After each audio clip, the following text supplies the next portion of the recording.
비트코인과 XRP 가격이 무너진 이 타이밍에 지금 코인업계 거물 한 명이 또 다른 거물을 정면으로 들이받은 상황입니다.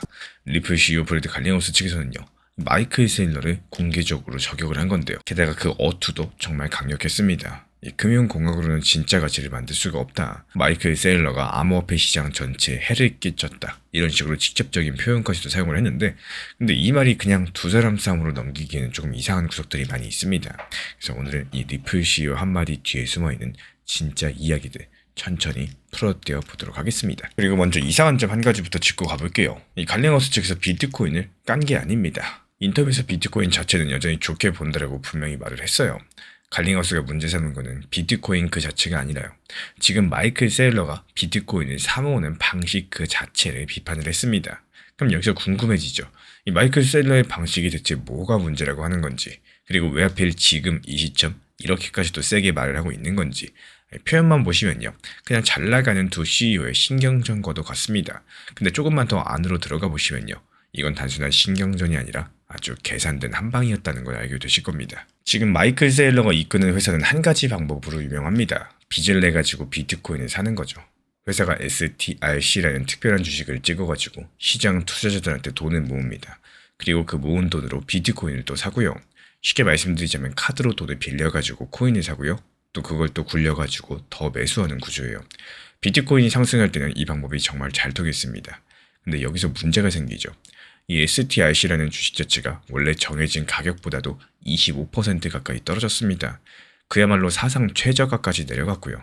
이 가격이 정해진 선 아래로 내려가면은 회사는 새로운 주식들을 더 찍어가지고 돈을 모으기가 어려워집니다. 즉 돈을 끌어오던 기계가 멈춰버린 건데, 실제로 회사는 이 기계를 잠깐 멈춰 세웠습니다. 여기서 조금만 더 들어가 볼까요? 원래 이 회사는 STRC를 가진 사람들에게 매년 꼬박꼬박 이자를 주기로 약속을 했습니다. 근데 그 이자를 줄 만한 현금 여력이 7년치에서 14개월치로 확 줄었다는 분석이 나왔고, 든든하던 곳간이 갑작스럽게 얇아진 거죠. 갈링하우스는 바로 이 지점을 콕 집었습니다. 아니 이거 봐라, 빚으로 쌓아 올린 거는 결국에 이렇게 흔들린다, 이 말이었던 거예요. 그러면서 자연스럽게 자기 회사 이야기를 꺼냅니다. 리플 같은 경우는 빚으로 코인을 사는 회사가 아니다라고요. 대신에 전 세계 은행들이 실제로 돈을 보낼 때 리플의 기술을 사용하죠. 리플 말로는 작년 한 해 그 망을 통해서 어마어마한 돈이 오고 갔다라고 해요. 우리 돈으로 따지자면 2억 원이 넘는 규모인데 이 숫자가 너무 커가지고 잘 와닿지도 않죠. 물론 이건 리플이 스스로 밝힌 수치이긴 합니다만요. 어쨌든 갈링하우스의 논리는 단순합니다. 빌린 돈으로 쌓는 것보다 실제로 쓰이는 게 진짜 가치라는 말입니다. 그리고 여기까지 들어보시면 갈링하우스가 상당히 옳은 말을 한 것 같죠. 근데 진짜 흥미로운 건 지금부터입니다. 그럼 갈링하우스는 기업이 코인을 잔뜩 쌓아두는 거 이 자체를 정말 싫어하는 걸까요? 전혀 아닙니다. 사실 리플은요, 지금 에버노스라는 회사를 뒤에서 밀어주고 있죠. 그리고 이 회사가 만들고자 하는 게 바로 전 세상에서 가장 큰 XRP 금고예요. 이 코인을 잔뜩 사서 쌓아두는 회사들에 대해서 리플이 직접적으로 돕고 있다는 겁니다. 어디서 본 것 같지 않으신가요? 세일러가 비트코인으로 했던 거 큰 틀에서 닮아 있다는 거고, 그러니까 갈링하우스가 진짜로 하고 싶었던 말은 바로 이겁니다. 코인 쌓는 게 나쁜 게 아니라 빚을 내가지고 쌓는 방식 자체가 틀렸고 내 방식이 맞다. 결국에 이거는 옳고 그름의 문제가 아니라 누구 방식이 이길 수 있느냐, 바로 이 싸움이었던 거죠. 그리고 여기에 한 가지만 더 얹어 볼게요. 리플 CEO 갈링하우스는 아무 때나 이 말을 꺼낸 게 아닙니다. 하필 마이클 세일러의 그 돈 모으는 기계가 멈춘 바로 그 순간, 그때 때려버렸어요. 상대가 가장 약해진 타이밍을 정확히 골랐다는 거고, 게다가 지금 미국에서는 코인의 규칙을 새로 정하는 큰 법, 클래리티법이 한창 논의가 되고 있습니다. 이 새로운 규칙이 만들어지기 직전에 진짜 제대로 된 코인 회사는 이런 거다, 이런 식의 그림들을 먼저 그려둔다는 거죠. 그럼 우리 같은 투자자 입장에서는 뭘 보셔야 될까요? 여기서 솔직하게 짚고 갈 게 하나 있습니다. 요즘 리플 XRP 가진 분들 사이에서 기대감이 큰 이야기가 있죠. 리플이 상장하면은 XRP 가진 사람들한테 뭔가 특별한 걸 줄지도 모른다, 뭐 이런 얘기들. 근데 이거는 리플 CEO 갈링하우스가 그럴 수도 있다, 근데 지금 당장은 아니다라고 흘린 정도예요. 약속이 아니라 그냥 가능성일 뿐인 겁니다. 여기에다가 너무 큰 기대를 거는 거는 솔직히 김칫국에 가깝겠고, 진짜 중요한 거는 따로 있습니다. 코인을 가지는 방식의 무게중심이 빚에서 실제 사용 쪽으로 천천히 옮겨가고 있다는 흐름인데요. 그래서 제가 바라보고 있는 가능성 높은 그림은 이겁니다. 앞으로 어떻게 코인을 들고 있느냐를 두고 벌어지는 이 신경전 자체가 클래리티법 논의랑 함께 더 뜨거워질 거라는 거. 그리고 그 근거는 단순합니다. 마이클 셀러의 빚 기반 모델이 지금 실제로 흔들리고 있고요. 그리고 그 빈틈을 리플이 실제 사용이라는 말로써 파고들고 있으니까요. 다만 여기서 한 가지만큼은 기억해 주세요. 이렇게 시끄러운데도 정작 XRP 가격은 1,500원 부근에서 크게 움직이질 않고 있습니다. 이야기는 뜨겁겠지만 가격은 아직까지 조용하다라는 거고, 그래서 지금은 한쪽으로 성급하게 베팅할 때가 아니라 이 싸움이 어디로 흘러가는지를 차분히 지켜보셔야 될 타이밍입니다. 결국에 리플 CEO 갈링하우스는요, 비트코인이 아니라 마이클 셀러의 빚 기반 방식을 정확히 때렸고요. 그것도 그 방식이 가장 흔들리는 순간을 골라가지고 때렸습니다. 근데 정작 리플도 다른 방식으로 코인을 쌓고 있다는 점에서 이건 옳고 그름의 문제가 아니라 결국에 모델 싸움이라는 거죠. 그리고 우리가 진짜 주목하셔야 될 건 상장 떡밥이 아니라요, 이 코인을 들고 있는 방식의 기준 자체가 바뀌고 있다는 흐름입니다. 마이클 세일러의 스트레치 같은 이렇게 빚으로 쌓아올리던 시대가 정말로 저물고 있다라면은 그 다음 주인공은 과연 뭐가 될까요? 리플 XRP가 과연 주인공이 될 수 있을지, 아니면 아직까지 우리가 이름조차 모르는 또 다른 코인이 성공할 건지, 여기에 대해서는 다음 영상에서 이어가지고 좀 더 자세히 풀어드려 보도록 하겠습니다. 알트코인에 대해서 시작을 해도 괜찮을지 고민하시는 분들이 많이 계십니다. 하지만 어떤 종목이냐보다요, 여기서 더 중요한 거는 어떤 방식으로 접근을 하느냐, 이게 더 중요하다고 말씀을 드리고 싶어요. 알트코인들 같은 경우는 어떻죠? 변동성이 상당히 크죠. 그래서 내가 준비가 없이 큰 비중으로 진입을 하시면은 이 작은 하락들에도 심리적으로 봤을 때 흔들림을 줄 가능성 자체가 높다는 겁니다. 그래서 처음부터 욕심을 내기보다는 적은 비중으로서 시장의 흐름들을 익혀나가고 또 자신만의 매매 원칙들을 만들어 나가는 이런 과정들이 필요하다는 말씀을 드리고 싶습니다. 예를 들어 가지고 내가 한두 번 정도 좋은 수익들을 경험을 했다라고 갑작스럽게 비중 늘리는 거, 이거는 가장 위험한 습관 중에 하나입니다.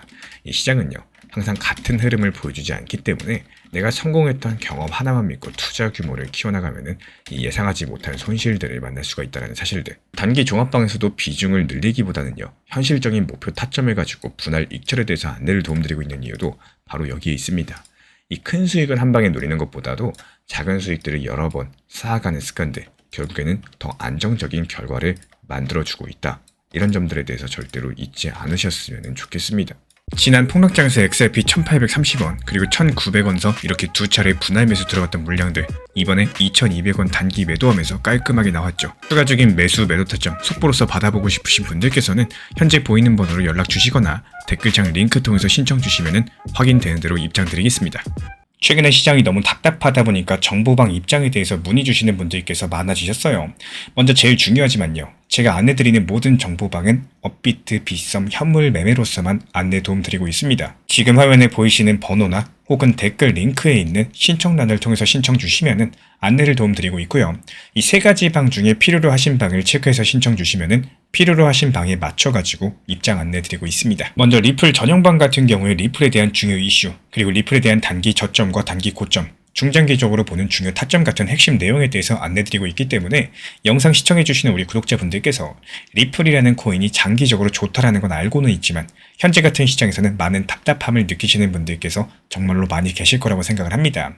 이 적당한 일부 비중은 단기 고점과 저점을 살려서 효율적인 대응을 만들어 가시고 또 오히려 중장기적으로 더 잘 가져가기 위한 효율적인 매매하시는 것들을 추천드려요. 그리고 두 번째로 종합 브리핑방입니다. 장기적으로 보기에 좋은 코인들과 현재 시장 흐름에 대한 중요 시장 이슈들, 브리핑 내용이나 리플에 대한 방향성, 락업 해제 일정과 여기에 따른 움직임들에 대해서 안내드리는 종합적인 방이다, 이렇게 생각해 주시면 되겠습니다. 그리고 마지막으로 단기 종합방 같은 경우는 말 그대로 단기 종목들에 대한 타점을 안내드리고 있는 방입니다. 이 단기 종목은 말 그대로 단기 종목답게 접근을 하셔야 되는데 욕심으로 인해서 타점을 너무 높게 잡아가지고 수익 실현을 못하거나 아니면 눈치 보기 매매를 하다가 이렇게 수익 실현의 기회를 놓치셨던 기억이 있으신 분들, 지금 시장에서 정말 많은 상황인데요. 항상 비중 조절이 중요하고요. 매수와 동시에 목표 타점을 걸어 놓으면서 현실적으로 봤을 때 내 것으로 만들어서 마침표까지 잘 찍는 게 단기 매매의 핵심이다 생각을 해요. 단 여기서 중요한 거, 아무리 내가 좋아하고 시기가 좋고 스스로 괜찮다고 판단하셔도 몰빵 매매는 정말 위험하기 때문에 매번 말씀드리는 비중 조절 원칙 매매로 접근하시는 게 가장 중요합니다. 끝으로 항상 말씀드리고 있지만요, 저는 업비트, 빗썸, 현물 매매에 대해서만 안내를 도움드리고 있기 때문에 절대로 해외고래소, 선물 매매에 대한 고위험 리스크 매매에 대해서는 언급조차 드리지 않고 있습니다. 무조건적으로 업비트, 빗썸, 이렇게 현물 매매로 필요하신 분들께서만 입장 신청 주시면 안내 도움 드리도록 하겠습니다. 이 빠르게 가는 것보다 중요한 건요, 꾸준하고 길게 가는 게 더 중요한 투자 시장이다, 이렇게 생각을 해요. 건강한 비중 조절 원칙 매매 활용하시기를 늘 응원드리겠습니다. 이 리플 XRP의 매수 매도 타점은 순간의 판단이 전부예요. 그래서 우리 신사 채널에서는 시장의 숨결 하나하나까지 놓치지 않고자 모든 흐름들 실시간으로 모니터링 중에 있습니다. 이 단기 반등 구간이 열리는 순간 그 찰나의 기회 타점을 우리 구독자분들께 바로바로 전달드리기 위해서인데요. 우리 신사 채널을 이미 구독해주신 분들 중에서 실시간 커뮤니티방 참여를 원하신다면 지금 보이시는 번호로 문자 남겨주시면 되겠습니다. 이 혼자서 불안하게 바라보는 시장이 아니라요. 함께 흐름을 읽고 움직이는 경험들을 선사해 드리도록 하겠습니다.